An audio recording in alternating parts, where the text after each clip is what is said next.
Hi, I'm Dr. Mike Brooks. I'm a psychologist and the author of Tech Generation, Raising Balanced Kids in a Hyper-Connected World. There's been a debate going on for at least a decade now about how harmful screens are to young people and the rest of us. In addition, as a psychologist, I've been working with clients who are struggling with screens. I've come up with a theory of how screens are affecting well-being that I think will be the best explanation that you've ever heard. Not only that, I think it will immediately resonate with you. My theory is what we are experiencing is psychological climate change. For years, experts have hotly debated screens' impact on young people.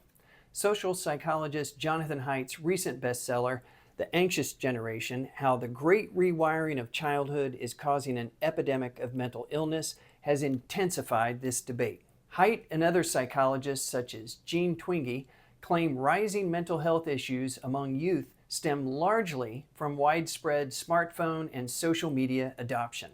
These concerns are echoed by experts and parents worldwide. Even the U.S. Surgeon General advocates for social media warning labels. Our gut instincts, backed by personal observations and experiences, scream that excessive screen time can't be healthy. Yet our fears don't tell the full story. Our negativity bias ensures alarming news dominates, while studies showing minimal screen harm rarely make the headlines. This skews our perception of the research. As it turns out, reality is more complex than the headlines. On the flip side, researchers like Chris Ferguson, Andrew Shabolsky, and Amy Orban argue these concerns are overblown, suggesting our anxieties are another moral panic, like past fears about comic books or Dungeons and Dragons. Why do well-meaning experts disagree so sharply? The answer reveals a profound truth about our rapidly evolving world, one that explains our continued struggles despite extraordinary progress. As Harvard biologist E.O. Wilson puts it, the real problem of humanity is the following: we have Paleolithic emotions, medieval institutions, and godlike technology. The truth is, we're grappling with a complex issue that goes far beyond screen time. With our relentless pursuit of progress, we basically technoformed Earth into an alien world that we now inhabit. What should alarm us even more is that our digital world is changing at a non-linear rate as technological evolution rockets past biological evolution. Doesn't it feel as if the treadmill of life is already moving too fast and overwhelming us? Now, the civilization-altering power of artificial intelligence will accelerate the pace of change beyond anything humanity has ever experienced. Because AI will permeate everything, it will change everything. We may soon fondly and wistfully recall how we used to be worried about smartphones and social media. Now, folks, the truth we fear is the truth we know. That the pace of change is finally exceeding our ability to adapt to it. Or as physicist Albert A. Bartlett put it, the greatest shortcoming of the human race is our inability to understand the exponential function. Think about that for a moment. We're living in a world that's evolving faster than our ability to understand it, let alone adapt to it. As successful YouTuber Hank Green observed on the podcast Hard Fork, the lesson of TikTok is that, like, culture can happen very fast. Like the speed of culture is in a lot of ways the speed of connection between humans. Our rapidly transforming world reveals a profound insight. Smartphones and social media are intertwined parts of a complex digital ecosystem, not isolated causes of harm. This is the heart of the problem, folks. We simply cannot separate an individual's screen use from the digital world that we've created around them. The best explanation you'll ever find for these ideas is in Brian Klass's new book called Fluke: Chance, Chaos, and Why Everything We Do Matters. And I think it should be required reading for all of humanity. In it, he says, if you squint at reality for more than a moment, you'll realize that we're inextricably linked to one another across time and space.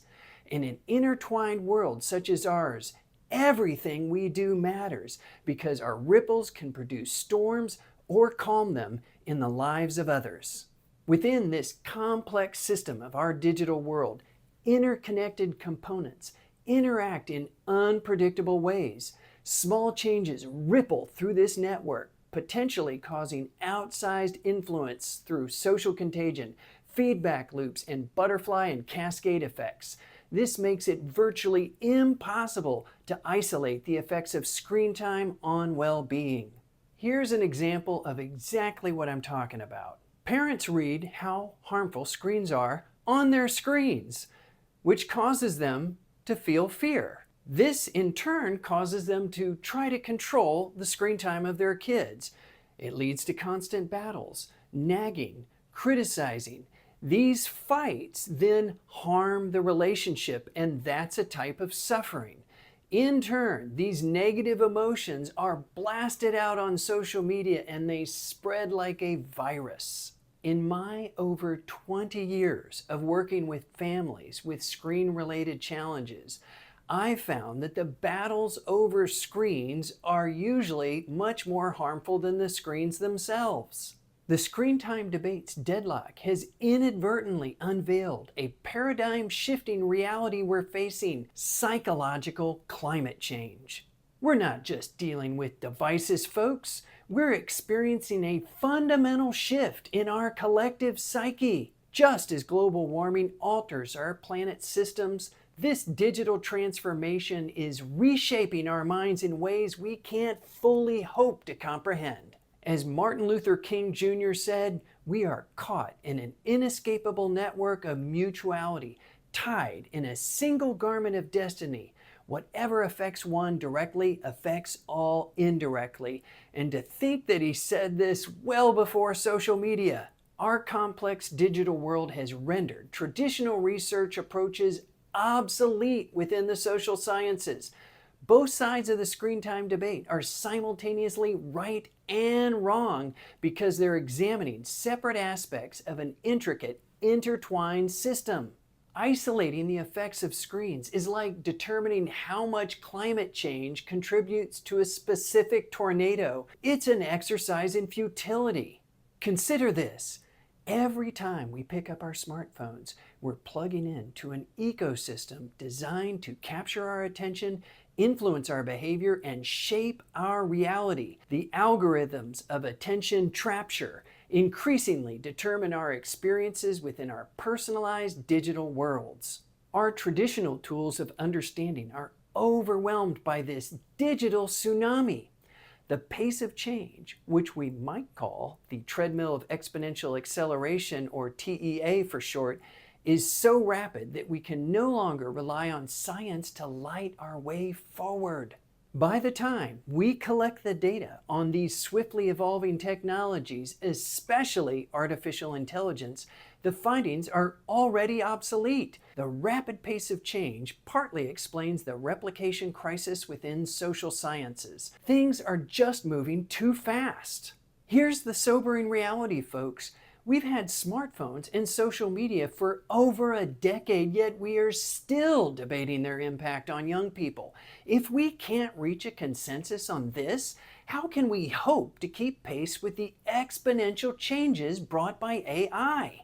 The social sciences, with their need for longitudinal studies, meta-analyses, and replication, simply cannot keep up. Yet the profound, far-reaching connection between our digital world and our well-being is undeniable. This leaves us in uncharted territory to face unprecedented challenges without science as a candle in the dark to illuminate our path forward. The implications of this seismic change for our future are staggering. While our technological progress has connected us more than ever before, it may also be driving us apart and affecting our well-being in unexpected ways. We have unprecedented access to information, entertainment, social connection, psychotropic medication, therapy, and tools for well-being, from happiness science to mindfulness apps, yet we are not getting happier. Think about it, folks. We're now taking hallucinogenic drugs as therapy to help us deal with reality. Despite these advancements, progress on improving happiness in affluent countries remains elusive. In fact, rates of loneliness, anxiety, and depression are all on the rise among many groups. So despite the amazing benefits of screens, they don't make us significantly happier overall. This evolutionary progress paradox presents a critical dilemma. Our digital world, with all its wonders and pitfalls, is fundamentally altering the fabric of our society and individual psyches. So just as climate change radically alters weather patterns, we are reshaping our minds in ways we cannot fully grasp or predict. We're not merely using technology, folks, it's profoundly shaping us. It all boils down to this. We cannot solve collective problems using divided approaches in an interconnected world. It simply won't work. The challenges of this modern world and the sci-fi future we're creating necessitate a much greater level of unity than humanity is currently demonstrating.